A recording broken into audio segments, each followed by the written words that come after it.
നമസ്കാരം പ്രിയമുള്ളവരെ. കഴിഞ്ഞ നിയമസഭാ തെരഞ്ഞെടുപ്പിൽ 6161 വോട്ടുകൾക്ക് മൂവാറ്റുപുഴയിൽ നിന്നും നിങ്ങൾ എന്നെ നിയമസഭയിലേക്ക് അയച്ചു.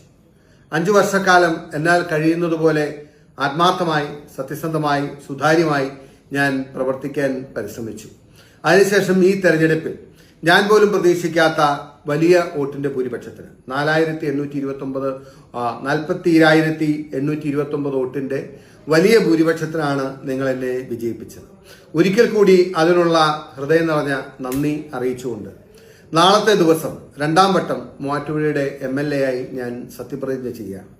എൻ്റെ കഴിഞ്ഞ നാളുകളിലെ വഴിയിൽ നിങ്ങളുടെ പിന്തുണയും സ്നേഹവും പ്രാർത്ഥനയും ഒക്കെയാണ് എനിക്ക് ഏറ്റവും വലിയ കരുത്തായത്. ഒരുപക്ഷെ കുറവുകൾ എൻ്റെ ഭാഗത്തുനിന്ന് ഉണ്ടായിട്ടുണ്ടാകാം, തെറ്റുകൾ എൻ്റെ ഭാഗത്തുനിന്ന് ഉണ്ടായിട്ടുണ്ടാകാം. എല്ലാം മറന്നും പുറത്തും നിങ്ങൾ എനിക്ക് തന്ന സ്നേഹവും പിന്തുണയുമാണ് എൻ്റെ കരുത്ത്. തീർച്ചയായിട്ടും നിങ്ങൾ എന്നിൽ അർപ്പിച്ച വിശ്വാസം ഞാൻ കാത്തു സൂക്ഷിക്കും. എന്നാൽ കഴിയുന്നത്ര ആത്മാർത്ഥമായി ഞാൻ ഒരിക്കൽ കൂടി ആ 3 വാക്കുകൾ ആവർത്തിക്കുകയാണ്. ആത്മാർത്ഥവും സത്യസന്ധവും സുതാര്യവുമായിട്ടുള്ള രാഷ്ട്രീയ പ്രവർത്തനവുമായി മുന്നോട്ട് പോകും.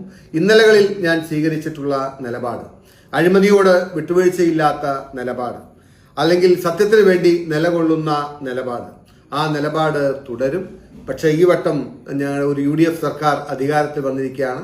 പ്രിയങ്കരനായ VD സതീശന്റെ നേതൃത്വത്തിലുള്ള പ്രിയങ്കരനായ മുഖ്യമന്ത്രി, അതായത് VD സതീശന്റെ നേതൃത്വത്തിലുള്ള ഈ UDF സർക്കാരിന്റെ പ്രവർത്തനങ്ങൾക്ക് എല്ലാ പിന്തുണയും നൽകി മൂവാറ്റുപുഴയുടെ സമഗ്രമായ വികസനത്തിന് വേണ്ടി, നാടിന്റെ പൊതുവായ നന്മയ്ക്ക് വേണ്ടി, കേരളത്തിന്റെ മുന്നോട്ടുള്ള പ്രയാണത്തിന് വേണ്ടി എന്നാൽ കഴിയുന്നതായി ഒരു എളിയ സേവകനായി നിങ്ങളോടൊപ്പം ഉണ്ടാകുമെന്ന് പറഞ്ഞുകൊണ്ട് നിങ്ങളുടെ എല്ലാവരുടെയും അനുമതിയും പ്രാർത്ഥനയും പിന്തുണയും ഒരിക്കൽ കൂടി അഭ്യർത്ഥിച്ചുകൊണ്ട് നാളത്തെ സത്യപ്രതിജ്ഞാ ചടങ്ങിന് നിങ്ങളുടെ എല്ലാവരെയും ക്ഷണിക്കണമെന്നുണ്ട്, പറയണമെന്നുണ്ട്. പക്ഷേ എൻ്റെ പരിമിതികൾ അറിയാം. എന്നിരുന്നാലും നിങ്ങളെല്ലാവരും മനസ്സിൽ കരുതണം, പ്രാർത്ഥിക്കണം, അനുഗ്രഹിക്കണം, പിന്തുണയ്ക്കണം.